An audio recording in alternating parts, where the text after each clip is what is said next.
सुरत सुन बातरी तेरा धनी बसे आकाश। यह हजूर स्वामी जी महाराज की वाणी है। आप इस शब्द में संत मत को हर पहलू से बड़ी अच्छी तरह खोलकर समझा रहे हैं।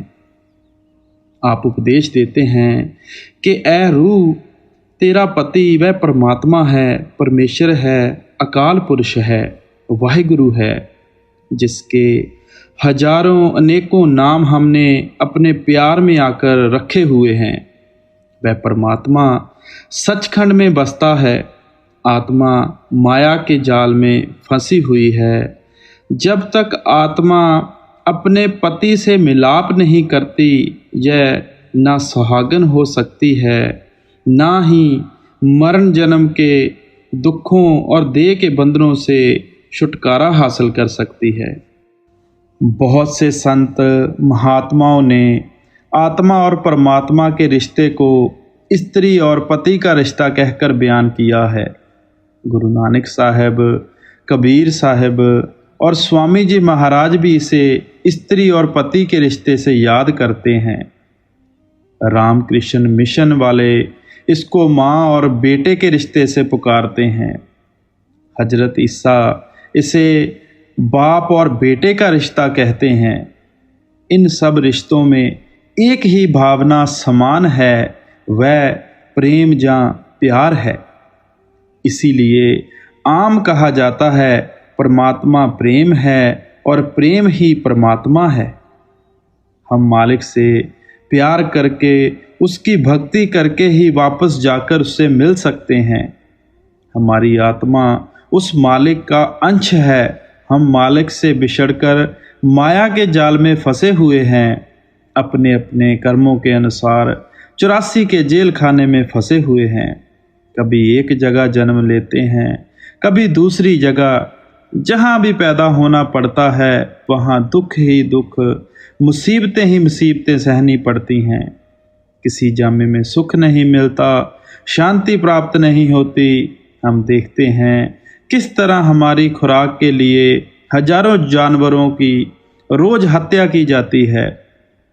किस तरह रोते पीटते चीखते चिल्लाते उनकी गर्दन पर छुरियां चलाई जाती हैं। कभी मन में विचार नहीं आया कि अगर हमें अपने कर्मों के कारण वहाँ जन्म लेना पड़ जाए तो हमारा क्या हाल होगा। वहाँ दुख महसूस करेंगे कि सुख। बैल के जामे की हालत देखें, बेचारा थक कर गिर पड़ता है। जिमीदार उसे लोहे की आर मारकर उठाने की कोशिश करते हैं। घोड़े के जामे की हालत देख लो, किस तरह बोझ लदा है और चाबुक पर चाबुक पड़ रहे हैं। निचले जामों की हालत तो क्या, खुद इंसान के जामे को ही देखें। इसे हम अशरफुल मखलूकात कहते हैं। महात्मा इसे सृष्टि का सरताज कहते हैं। हिंदू महात्मा इसे नर नारायणी देह कहकर समझाते हैं। इस जामे में भी सुख नहीं मिलता, शांति प्राप्त नहीं होती। किसी से भी पूछकर देख लें, दुखों से भरा हुआ दिखाई देता है। कोई औलाद के हाथ से दुखी है, कोई औलाद ना होने के कारण दुखी है, किसी को कर्ज लेने का दुख है, किसी को कर्ज देने का, कोई बीमारी से तंग आया हुआ है, तो कोई बेरोजगारी के हाथों परेशान है। कौमों, मुल्कों, मजहबों के झगड़े हमेशा चलते ही रहते हैं। कितने गरीबों का खून होता है, कितनी औरतें विधवा होती हैं, कितने बच्चे यतीम होते हैं। जिस नगरी में ये हालत हो कि पता नहीं मौत कब आ जाए, किसके हाथों आ जाए, उस नगरी में सुख और शांति किस प्रकार प्राप्त कर सकते हैं। इसलिए हम सब उस परमात्मा की तलाश में हैं, उस अकाल पुरुष से मिलना चाहते हैं। महात्मा प्यार से समझाते हैं कि जब तक हम अपने ख्याल को उस जगह नहीं ले जाते जहाँ वह परमात्मा बसता है, तब तक हम उससे कभी मिलाप नहीं कर सकते। वह परमात्मा कहीं दूर नहीं है, वह हमारे शरीर या हमारी देह के अंदर है। जब भी मिलेगा देह के अंदर से मिलेगा। गुरु नानक साहब भी यही समझाते हैं किस देह में बैठकर ही हम मालिक की भक्ति कर सकते हैं। जे इंसान का जन्म 84 लाख जूनियाँ भुगतने के बाद मालिक ने हमें सिर्फ इसलिए दिया है कि हम मालिक की भक्ति करके मालिक से मिलाप कर सकें और इस देह के बंधनों से छुटकारा पा सकें। संत महात्मा दुनिया में केवल भक्ति का तरीका बताने के लिए ही आते हैं कि वह केवल शब्द या नाम का भेद देने के लिए आते हैं। वह दुनिया में कौम और मजहब बनाने के लिए नहीं आते। हम एक दूसरे के साथ लड़ना झगड़ना सिखाने या हमारे हाथों में डंडे और तलवारें देने के लिए नहीं आते। वह तो हमसे मालिक की भक्ति करवाकर हमें देह के बंधनों से याद करवाकर हमेशा के लिए परमात्मा से मिलाने के लिए आते हैं। अगर हम पर किसी का सबसे बड़ा और सच्चा उपकार है तो वह केवल संत महात्माओं का है। हजूर महाराज जी बड़ी सुंदर मिसाल देकर महात्माओं के दुनिया के परोपकार से तुलना करते थे। आप फरमाते थे कि मान लें एक जेल में बहुत से कैदी हैं। एक परोपकारी देखता है कि गर्मी का मौसम है, कैदियों को पीने का ठंडा पानी नहीं मिलता। वह बर्फ़ और शक्कर डालकर शरबत वगैरह कैदियों को पिला देता है। प्यासे को पानी देना एक अच्छा उपकार है। दूसरा देखता है कि उन्हें अच्छा खाना नहीं दिया जाता। वह और अधिक पैसा खर्च करके उन्हें अच्छे अच्छे खाने खिला देता है। यह भी एक बहुत बड़ा परोपकार है। तीसरा देखता है कि सर्दी का मौसम आ रहा है, कैदियों के कपड़े फटे पुराने हैं। वह और अधिक धन खर्च करके गर्म कपड़े बनवा देता है। यह परोपकार पहले परोपकारों से भी अच्छा है। यह सब परोपकारी उपकार करते हैं और इन उपकारों से कैदियों की हालत सुधरती जाती है, लेकिन फिर भी सब कैदी जेल खाने में ही बंद रहते हैं। फिर एक परोपकारी ऐसा आता है जिसके पास जेल खाने की चाबी है।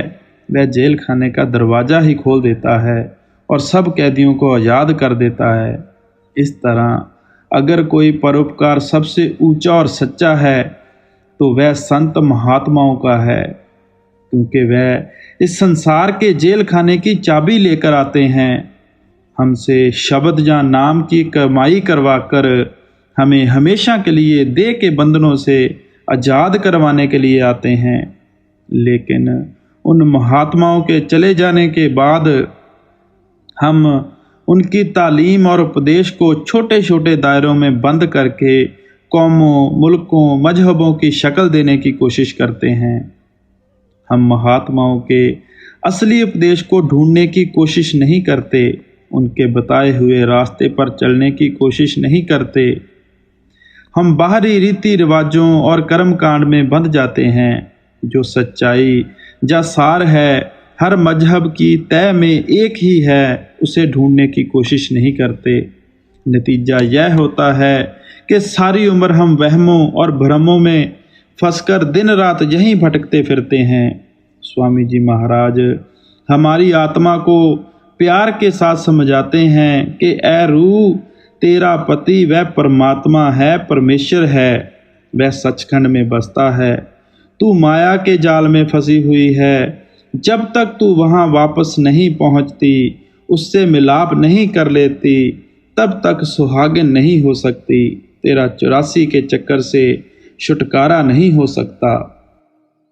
तजो संग जारी तू देख पिया प्रकाश। अब आप उपदेश करते हैं कि ए आत्मा, अगर तुझे अपने पिया का नूर देखना है, अपने प्यारे का प्रकाश देखना है, तो मन का साथ छोड़ दे।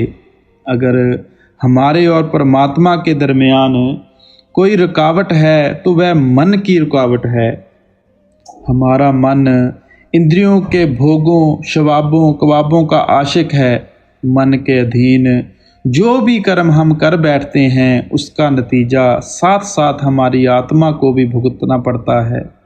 यह मन ही है जिसके अधीन होकर भाई भाई का दुश्मन है, कौम कौम की दुश्मन है, मजहब मजहब का दुश्मन है। हम किस तरह एक दूसरे का गला काटने की योजनाएं बनाते रहते हैं। यह जो कुछ भी हमसे करवाता है हमारा मन ही करवाता है। जब तक रास्ते में मन की रुकावट है हमारी आत्मा कभी वापस जाकर परमात्मा से नहीं मिल सकती। मन की रुकावट को दूर करने का मतलब क्या है? हमारी आत्मा और मन की गांठ बंधी हुई है। जिस तरह हमारी आत्मा उस परमात्मा की अंश है, उसी तरह यह मन भी कोई छोटी चीज़ नहीं है। यह भी ब्रह्मा का अंश है, त्रिकुटी का रहने वाला है, मगर विषय वकारों शराबों ख्वाबों दुनिया की शक्लों के अधीन होकर अपने आप को भूल चुका है, अपने असल को नहीं पहचानता। जब तक हमारी आत्मा मन का साथ नहीं छोड़ती यह मालिक से नहीं मिल सकती। आत्मा मन का साथ तब छोड़ेगी जब मन ब्रह्मा में अपने ठिकाने पर पहुंच जाएगा। हम अपनी अपनी अकल के मुताबिक हजारों युक्तियों और तरीकों के जरिए मन को वापस अपने ठिकाने पर पहुंचाने की कोशिश करते हैं, जप तप करते हैं, पूजा पाठ करते हैं, दान पुण्य करते हैं, घर बार छोड़कर जंगलों में जा छिपते हैं। हम जबरदस्ती हठ कर्मों के जरिए मन को दुनिया से निकालने की कोशिश करते हैं, थोड़ा बहुत उस पर हावी भी हो जाते हैं, लेकिन जिस समय दुनिया का सामना करना पड़ता है तो हमारा मन हमें फिर उंगलियों पर नचाना शुरू कर देता है। हम जबरदस्ती अपने ख्याल को दुनिया से हटाते हैं, आगे जाकर कहीं जुड़ता नहीं, दुनिया में ही भटकने लग जाता है। महात्मा हमें प्यार के साथ समझाते हैं कि मन को काबू करने से पहले मन की आदत को समझने की कोशिश करनी होगी। हमारा मन लज्जत का आशिक है। इसकी आदत है कि जय एक चीज़ से प्यार करता है, अगर उससे कोई और साफ सुथरी चीज़ दिखाई दे तो पहली को छोड़ दूसरी के पीछे दौड़ना शुरू कर देता है। मन वैरायटी का आशिक है। एक चीज़ को देखकर खाकर बहुत तंग आ जाता है। हमारा सबका अपना अनुभव है कि वह शक्लें या पदार्थ जिन्हें कभी अपना बनाने के लिए जिंदगी तक कुर्बान करने को तैयार हो जाते हैं, समय पाकर उससे नफरत करने लग जाते हैं, उन्हें देखना तक पसंद नहीं करते। जब तक हमारे मन को दुनिया की शक्लों, दुनिया के प्यार से ऊंची और पवित्र चीज़ नहीं मिलती, हम लाख कोशिश कर लें, हम अपने ख्याल को इनमें से नहीं निकाल सकते। वह चीज़ जिसे पाकर मन दुनिया से निकलता है, उसके बारे में स्वामी जी महाराज अगली तुक में फरमाते हैं, चलो गुर की लारी तू पावे अजर निवास। अब आप फिर हमारी आत्मा को उपदेश देते हैं कि ऐ आत्मा, अगर तू मन का साथ छोड़ना चाहती है तो गुरमुखों का साथ ढूंढ, क्योंकि उनकी संगत में जाकर ही हमें मन को काबू करने का भेद मिलता है। गुरमुख बताते हैं कि हमारे अंदर नाम रूपी अमृत दिन रात बरस रहा है। उसका स्वाद बड़ा मीठा, ऊंचा और पवित्र है। जब हमारा मन उस शब्द या नाम के साथ जुड़ जाएगा, उसका स्वाद लेने लग जाएगा, तब ही हमारा ख्याल इंद्रियों के भोगों, विषय वकारों, शराबों ख्वाबों से निकल सकेगा। गुरु रामदास जी का उपदेश है, नाम मिले मन तृप्तिये, बिन नामे त्रिग जीवास। जब मन को नाम रूपी अमृत पीने को मिल जाता है, तब उसको तृप्ति और शांति प्राप्त होती है। अगर इस देह में बैठकर नाम रूपी अमृत को नहीं पीते तो हमारा इस देह में आने का मकसद कभी पूरा नहीं हो सकता। गुरु नानक साहब फरमाते हैं, राम नाम मन बेदया अबर के करी विचार। हमारा मन हिरन के समान दिन रात भटकता फिरता है, किसी एक स्थान पर नहीं टिकता। जब यह उस राम नाम से जुड़ जाता है तो हमेशा के लिए बिंद जाता है। काबू आ जाता है, वापस अपने ठिकाने पर पहुंच जाता है। गुरु अमरदास जी समझाते हैं, शब्द मेरे मन निर्मल संतो ए पूजा थाई पाई, कि जब हम नाम की कमाई करके अपने आप को शब्द में लीन कर देते हैं, शब्द रूप हो जाते हैं, तब कहीं जाकर हमारा मन निर्मल होता है, पवित्र होता है। यह मालिक की भक्ति ही तो है जो हमें हमेशा के लिए अपने असली ठिकाने पर पहुंचाती है। सब संत महात्माओं का यही अनुभव है कि शब्द या नाम रूपी अमृत को पीकर ही हमारा मन दुनिया से अपना ख्याल निकालता है, क्योंकि उस नाम की लज्जत इतनी मीठी, ऊंची और पवित्र है कि उसे पाकर दुनिया की सभी लज्जतें फीकी पड़ जाती हैं। अगर किसी को हीरे जवाहरात मिल जाएं तो वह कौड़ियों के पीछे दर बदर ठोकरें नहीं खाता। लड़कियां गुड्डे गुड्डियों से तब तक खेलती हैं, उन्हें संभाल संभाल कर रखती हैं जब तक उनकी शादी नहीं होती।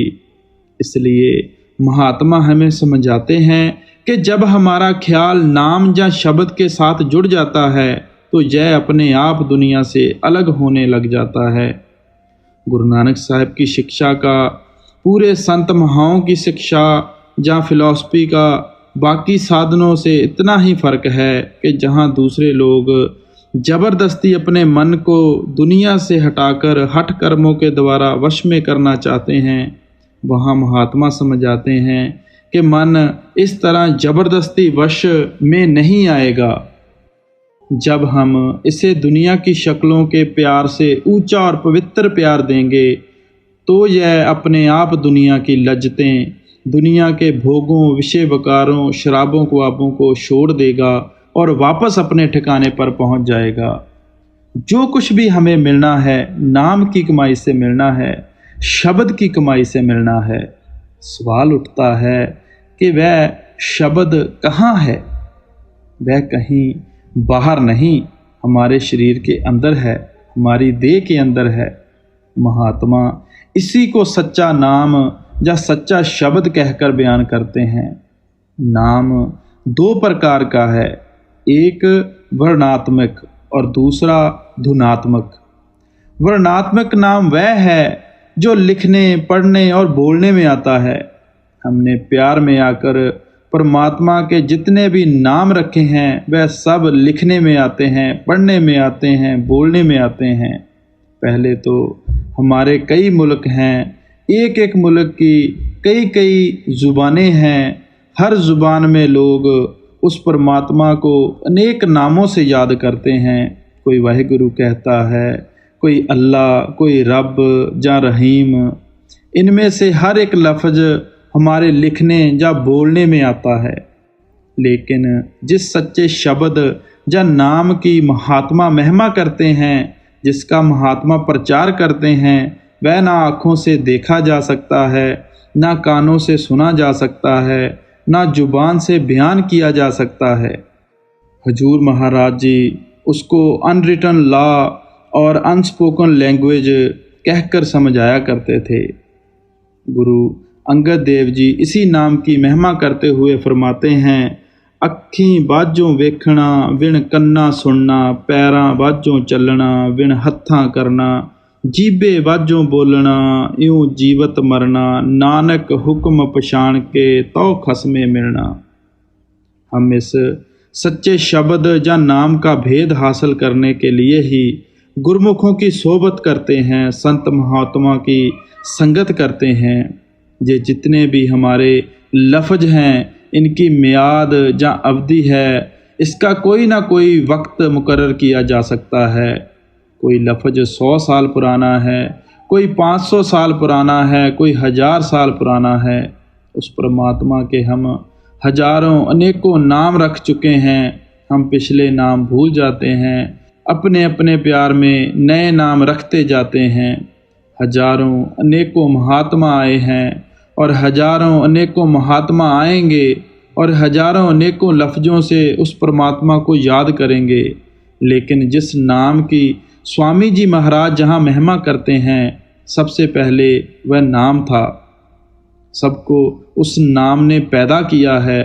गुरु अमरदास जी कहते हैं, नाम में ही ते सब कुछ हुआ। जो भी दुनिया की रचना आँखों से दिखाई दे रही है, इसको परमात्मा ने नाम के जरिए पैदा किया है। गुरु नानक साहब समझाते हैं, शब्द धरती शब्द आकाश शब्द शब्द हुआ प्रगास। सारी सृष्टि शब्द के पाछे, नानक शब्द घटे घट आछे। उस शब्द ने हमारी धरती, हमारे सूर्य, चंद्रमा आदि की रचना की है। यह सब दिखाई देने वाली वस्तुएं उस शब्द ने ही पैदा की हैं। वह शब्द हम सब के अंदर दिन रात धुनकारें दे रहा है। ये बोले या लिखे जाने वाले शब्द हमारे साधन या जरिया हैं, वह शब्द हमारा मकसद या लक्ष्य है। इन शब्दों के जरिए हमें वापस जाकर अपने ख्याल को धुनात्मक शब्द के साथ जोड़ना है।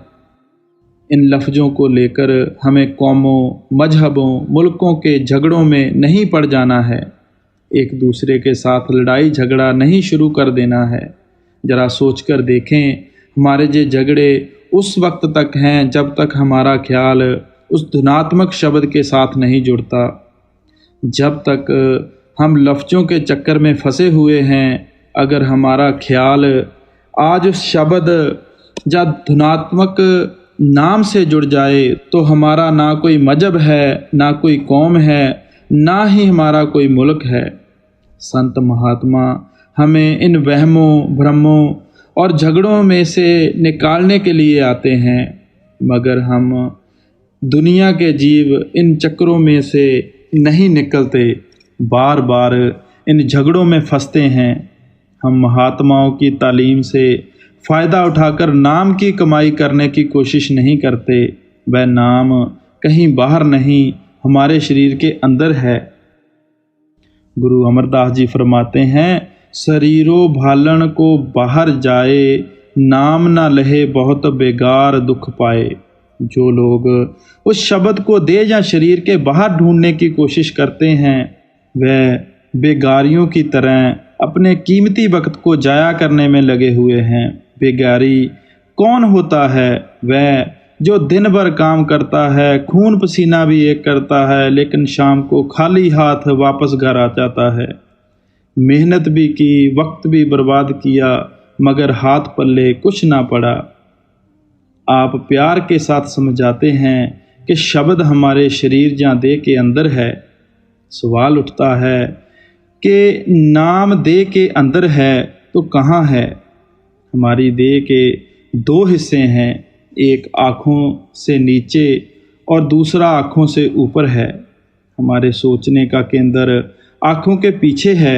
आप देखें, अगर हम कोई बात भूल जाएं और उसे याद करना हो तो हमारा हाथ कुदरती तौर पर अपने आप इस नुक्ते या केंद्र पर आ जाता है। कभी भूली हुई बात को याद करने के लिए टांगों या पैरों पर हाथ नहीं मारते। आँखों के बीच के इस निशान का हमारे सोचने के साथ बहुत गहरा संबंध है। हमारा ख्याल जहाँ से उतरकर इन 9 द्वारों के जरिए सारी दुनिया में फैला हुआ है। ये 9 द्वारे कौन से हैं? 2 आँखें, 2 कान, 2 नाक के सुराख हैं, मुंह है, नीचे 2 इंद्रियों के सुराख हैं। जब इस जगह बैठे, कभी औलाद की ओर ख्याल चला जाता है, कभी दफ्तरों की फाइलों की ओर चला जाता है, कभी कौमों, मुल्कों, मजहबों की ओर चला जाता है। इसको महात्मा सिमरन कहते हैं।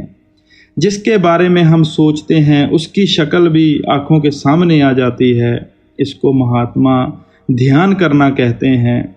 यह जितनी भी दुनिया की चीज़ें हैं जिसका हम रोज़ सिमरन और ध्यान करते हैं, सब नाशवान हैं, सब फना हैं। उनका प्यार हमें उन्हीं का बनाए बैठा है। उनके प्यार के कारण हम मरण जन्म के दुखों में फंसे रहते हैं। महात्मा समझाते हैं, सबसे पहले हमें अपने फैले हुए ख्याल को वापस समेटकर आँखों के पीछे इकट्ठा करना है। जब हमारा ख्याल इस जगह पर इकट्ठा हो जाता है तो हमें पता चलता है कि वह मीठी से मीठी, सुरीली से सुरीली आवाज़ जो मालिक की दरगाह से आती है, हम सब के अंदर सुनाई दे रही है। वहाँ ना कौम का सवाल है, ना मजहब का सवाल है, ना मुल्क का सवाल है। हिंदू होकर अंदर जाएं, सिख या ईसाई होकर अंदर जाएं, उसी एक रास्ते से अंदर जाना है। अपने ख्याल को उसी शब्द के साथ जोड़ना है। अपनी सुरत अथवा आत्मा को 9 द्वारों से निकालकर उस शब्द या नाम के साथ जोड़ने का मतलब ही मुक्ति के द्वार पर पहुंचना है। गुरु अमरदास जी प्यार के साथ उपदेश करते हैं, 9 दरवाजे 10वें मुक्ता अनहद शब्द बजावणिया। जब तक हमारा ख्याल आँखों से नीचे नीचे है, हम मुक्ति हासिल नहीं कर सकते। अगर जीते जी हमारे काम बुरे और खोटे हैं तो मौत के बाद किसी ने हमें संत महात्मा नहीं बनाना है। जो कुछ भी हमें हासिल करना है, जीते जी हासिल करना है। जीते जी मुक्ति किस प्रकार हासिल करेंगे? जब अपने ख्याल को 9 दीवारों से निकालकर 10वीं गली पार कर जाएंगे। उसकी निशानी क्या है? आप समझाते हैं, अनहद शब्द बजावणिया, कि वहाँ दिन रात अनहद शब्द धुनकारें दे रहा है। जब तक हम ख्याल को उस बिंदु या केंद्र पर इकट्ठा नहीं करते जहाँ दाता दात दे रहा है, हम उस अमृत को पी कैसे सकते हैं? वह अमृत दिन रात आँखों के पीछे बरस रहा है, मगर हमारा ख्याल जहाँ से नीचे उतरकर सभी काम क्रोध की लहरों में फंस जाता है। कभी मुकद्दमों में दिलचस्पी लेने लग जाता है, कभी कौमों, मुल्कों, मजहबों के झगड़े में पड़ जाता है, कभी बाल बच्चों के मोह में फंस जाता है।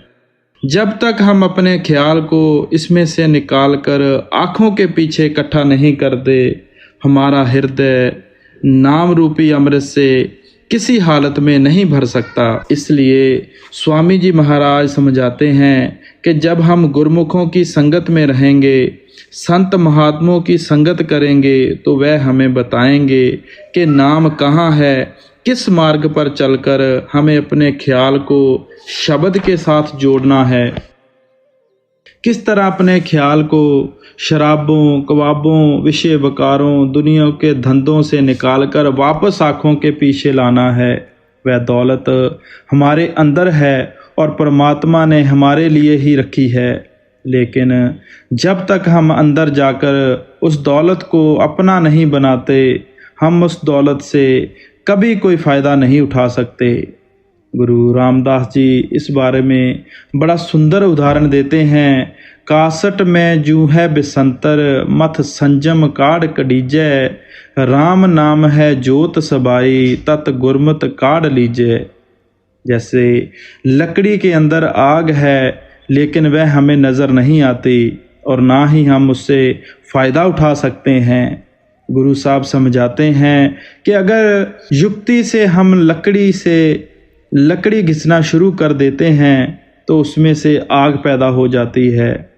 तब हम अग्नि को देख भी सकते हैं, उससे फ़ायदा भी उठा सकते हैं। इसी तरह राम नाम है जोत सबाई, यानी वह राम नाम की जोत सबके अंदर है। लेकिन साथ ही कहते हैं तत् गुरमत काढ़ लीजिए। इसका मतलब साफ है कि जब तक हम ख्याल को आँखों के पीछे तीसरे तिल में इकट्ठा करके उस ज्योत के दर्शन नहीं करते, तब तक हम उस ज्योत से, जो कि हम सब के अंदर है, फ़ायदा नहीं उठा सकते। हमें जब भी मुक्ति मिलेगी उस ज्योत के दर्शन करने पर ही मिलेगी। हमें मन के अधीन होकर उस ज्योत के दर्शन करने की कोशिश नहीं करनी है।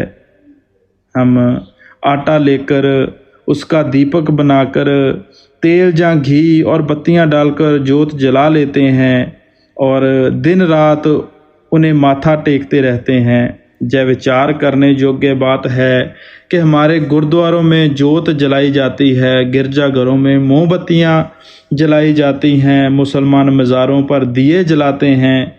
यह चीज़ें महात्माओं ने जय समझाने के लिए बताई थी कि हम सब के अंदर इस प्रकार की ज्योत दिन रात चल रही है। बाहर की ज्योत इसलिए बनाई थी कि हमें अंदर ज्योत के दर्शन करने का शौक़ पैदा हो। अंदर ज्योत के दर्शन करके हम मुक्ति प्राप्त कर सकते हैं, लेकिन हमारा मन हमें अंदर जाने ही नहीं देता, दुनिया में फंसा देता है और हम दिन रात बाहर की ज्योत को ही माथा टेकते रहते हैं। इसी तरह गुरुद्वारों में शंख बजाते हैं, हर एक मंदिर के अंदर जाने से पहले घंटा बजाया जाता है, हमारे गिरजाघरों में पियानो बजाए जाते हैं। यह बातें महात्माओं ने हमें समझाने के लिए बनाई थी कि इस प्रकार की मीठी और सुरीली आवाज़ हम सब के अंदर दिन रात धुनकारें दे रही है। अपने ख्याल को आँखों के पीछे इकट्ठा करके उस घंटे और शंख की आवाज़ को सुनने की कोशिश करो। इस आवाज़ को सुनने से दुनिया के स्वाद फीके पड़ जाएंगे, हमारा ख्याल धुरधाम अपने घर की ओर चल पड़ेगा। हमने अंदर जाकर ना वह शंख सुना, ना उस घंटे की आवाज़ को सुना, बल्कि मंदिरों, गिरजाघरों, गुरुद्वारों के बाहर के घंटे, शंख आदि बजाने में ही लगे रहे। गुरु नानक साहब फरमाते हैं, अंतर जोत निरंतर बाणी साचे साहिब स्यों लिवलाई। हम सब के अंदर दिन रात वह ज्योत जल रही है, जिस ज्योत में से मीठी, सुरीली से सुरीली आवाज़ निरंतर निकल रही है। जब हम उस आवाज़ को सुनेंगे, उस ज्योत के दर्शन करेंगे, तो दुनिया का मोह दूर हो जाएगा और सच्चे साहिब से प्यार पैदा हो जाएगा। यह कौन सी वाणी है? यह वह वाणी है जिसने सारी दुनिया की रचना की है, जिसके आधार पर खंड ब्रह्मांड खड़े हैं। गुरु अमरदास जी फरमाते हैं, बाणी बजी चौजुगी सच्चो सच सुनाए। वह बाणी सतयुग में भी थी, त्रेता में भी थी, द्वापर में भी थी, अब भी है और आगे भी रहेगी। उस बाणी ने सारी दुनिया की रचना की है। वह वाणी कभी नाश नहीं होती, फना नहीं होती। अगर हमारा कोई गुरु है तो वह वाणी है। गुरु रामदास जी का फरमान है, बाणी गुरु, गुरु है बाणी।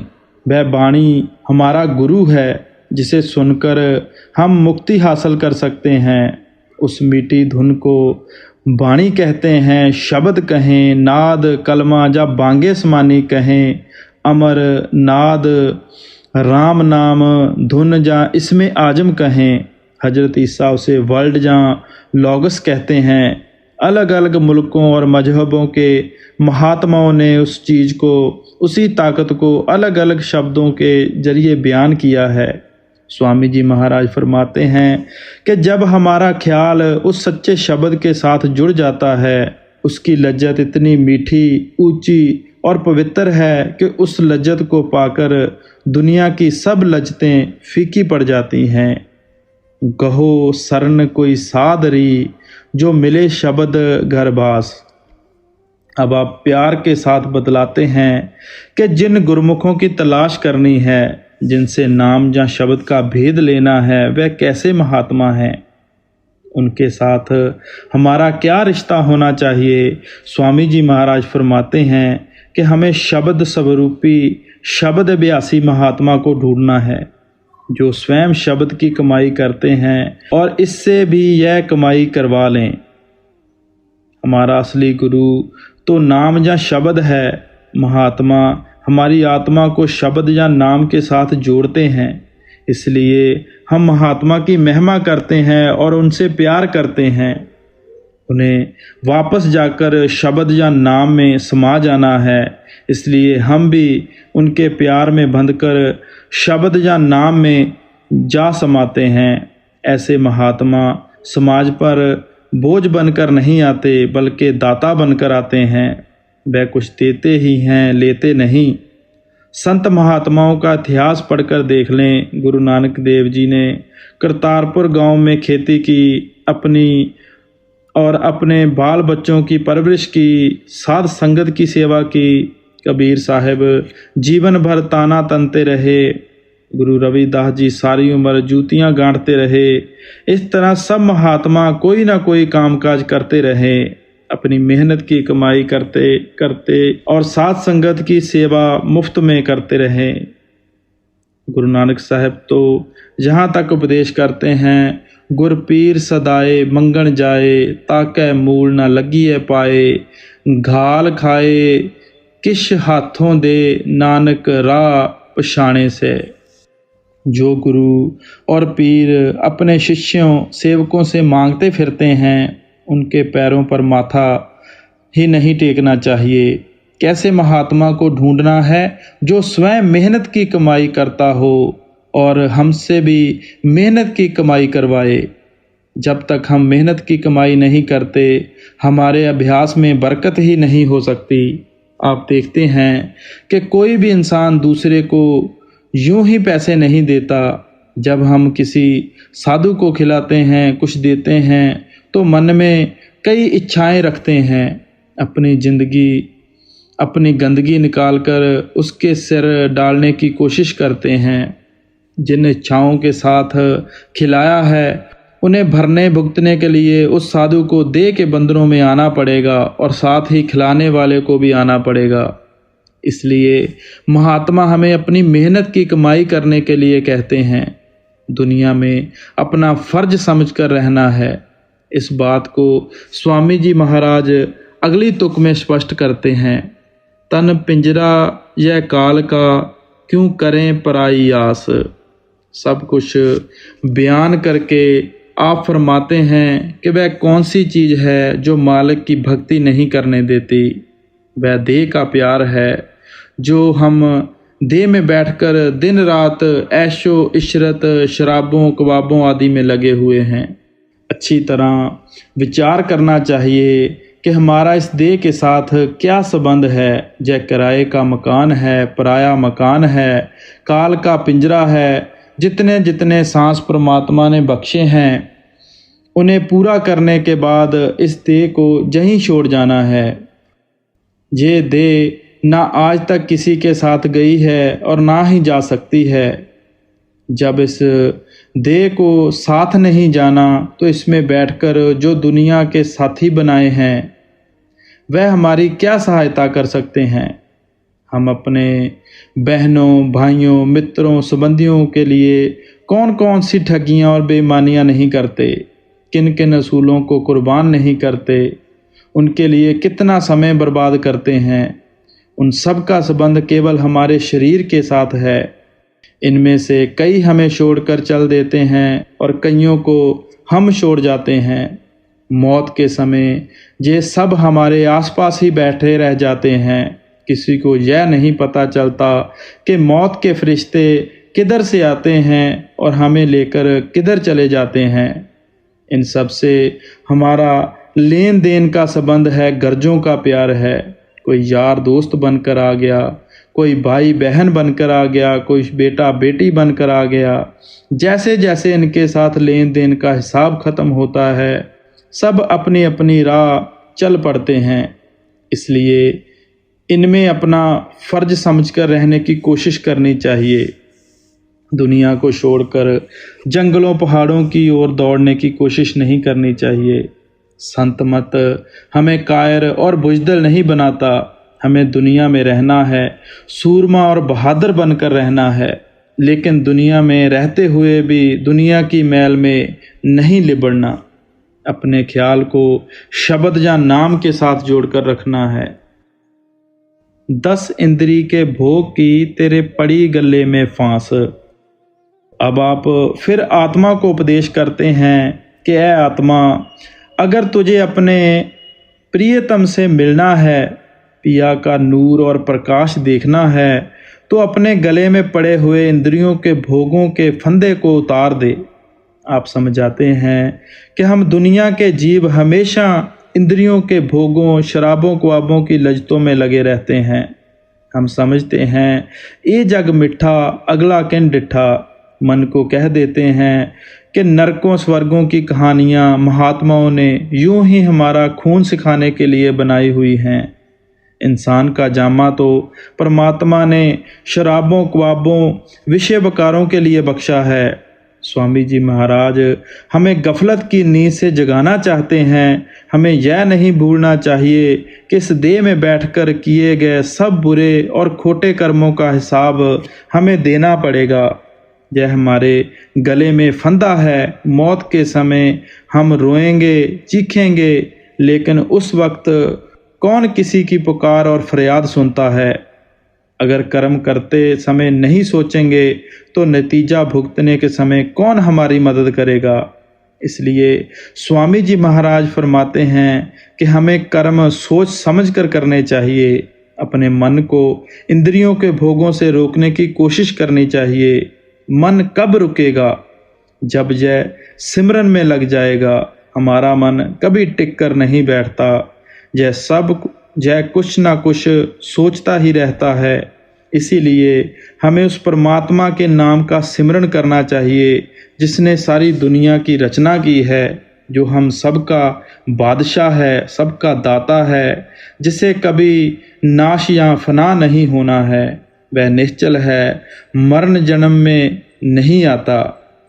गुरु अर्जन देव जी फरमाते हैं, निश्चल एक आब अविनाशी, सो निश्चल जो तिसे त्याईदा। जो सज्जन उस परमात्मा का ध्यान करते हैं, उसके नाम का सिमरन करते हैं, वो भी निश्चल हो जाते हैं। वे हमेशा के लिए मरण जमन के दुखों से निकल जाते हैं। जब हम अपने मन को सिमरन में लगा देंगे तो यह अपने आप भी भोगों से निकल जाएगा। हमें अपने ख्याल को दुनिया से हटाकर शब्द के साथ जोड़ना है। जब मन शब्द के साथ जुड़ जाता है तो अपने आप दुनिया से टूट जाता है। यह सिमरन ही है जिसके द्वारा हमें अपने ख्याल को पैरों के तलवों से निकालकर आँखों के पीछे इकट्ठा करना है। जब तक ख्याल जहाँ इकट्ठा नहीं होता तब तक वह शब्द या नाम से नहीं जुड़ सकता। हम दुनिया के जीव आम तौर पर सिमरन करने की कोशिश ही नहीं करते और ना ही शब्द को सुनने की कोशिश करते हैं। ख्याल हमारा सिमरता नहीं, जिसके कारण ना तो हम उस शब्द की लज्जत ले सकते हैं, ना ही शब्द हमें अपनी ओर खींचता है। इसलिए सवेरे उठकर सबसे पहले 2.5 घंटे सिमरन को देने चाहिए। जब हम गाड़ियाँ या बसों में सफ़र करते हैं, मन क्या क्या दलीलें नहीं करता, क्या क्या बातें नहीं सोचता। हम पिछली बातें सोच सोच कर ही दुखी होते रहते हैं। हमारे 90% दुख मुसीबतें पिछली सोचों में से निकलते हैं। अगर उस समय सिमरन करेंगे तो हमारा मन ऐसे विचारों से नहीं उलझेगा। दूसरे, जब हम भजन पर बैठेंगे तो हमारा ख्याल जल्दी आँखों के पीछे इकट्ठा होकर शब्द से जुड़ जाएगा। जब सारे दिन में 21 या 22 घंटे दुनिया के पदार्थों और शक्लों का ही ध्यान या सिमरन किया तो भजन में बैठते समय मन ने सिमटने में भी उतना ही समय लेना है। इतना समय हमारे पास कहाँ हो सकता है।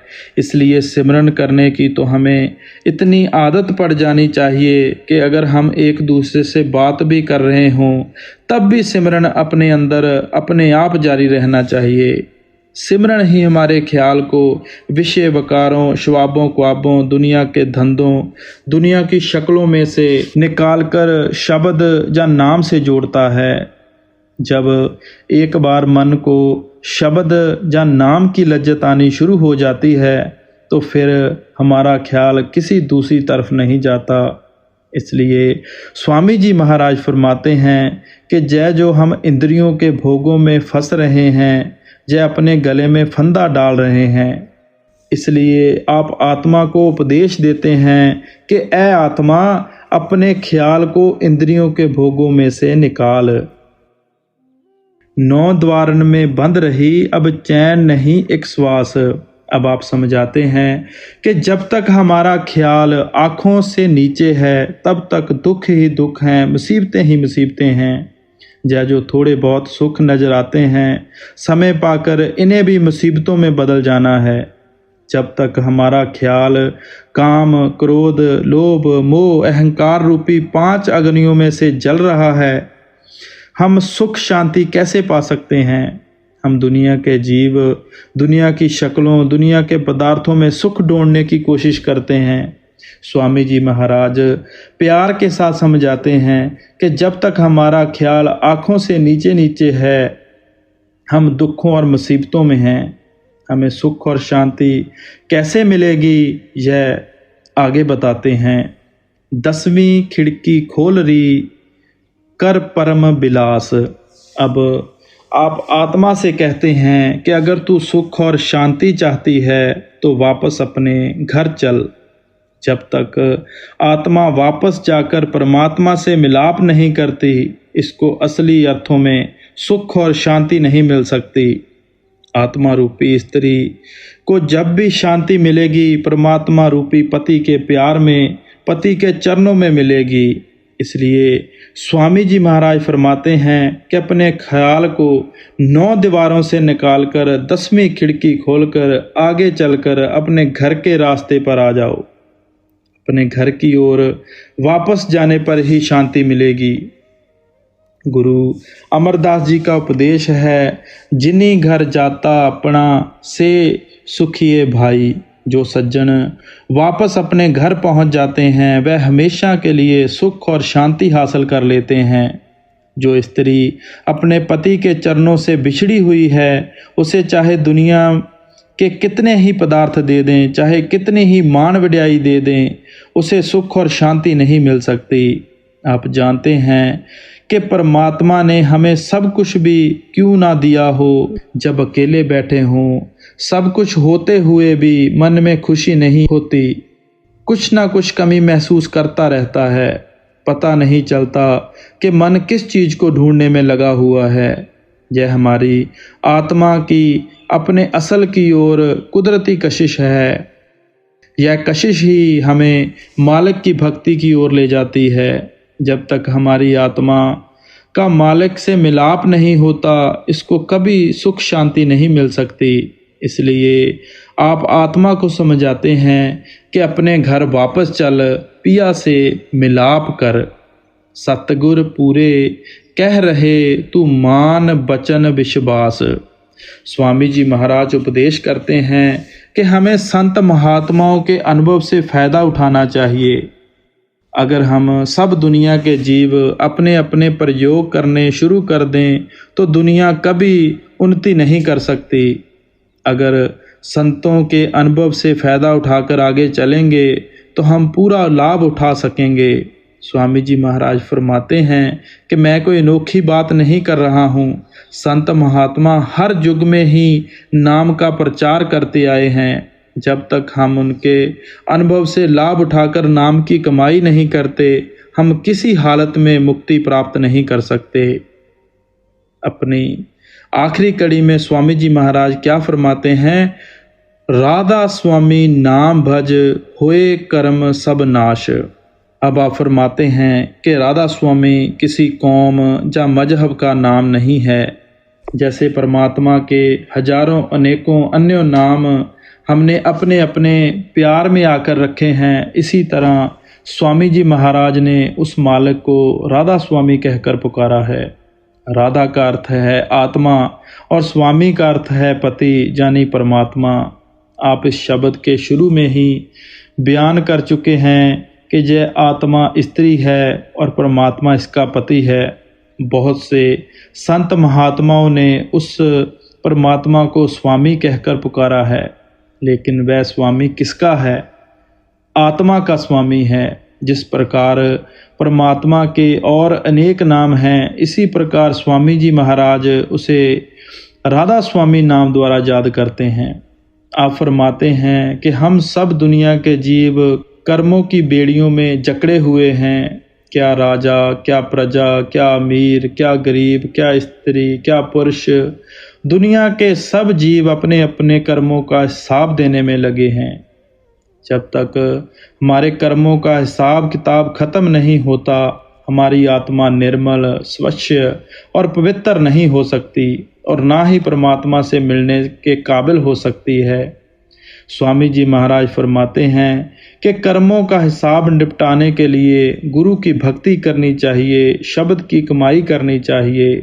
कर्म तीन प्रकार के हैं, एक प्रारब्ध कर्म है, दूसरे क्रियमान और तीसरे संचित कर्म हैं। प्रारब्ध कर्म वह है जिसके कारण यह इंसान का जामा मिलता है। जो कर्म पीछे कर आए हैं अब उन्हें भुगत रहे हैं, जो कुछ अब करेंगे आगे चलकर भुगतना पड़ेगा।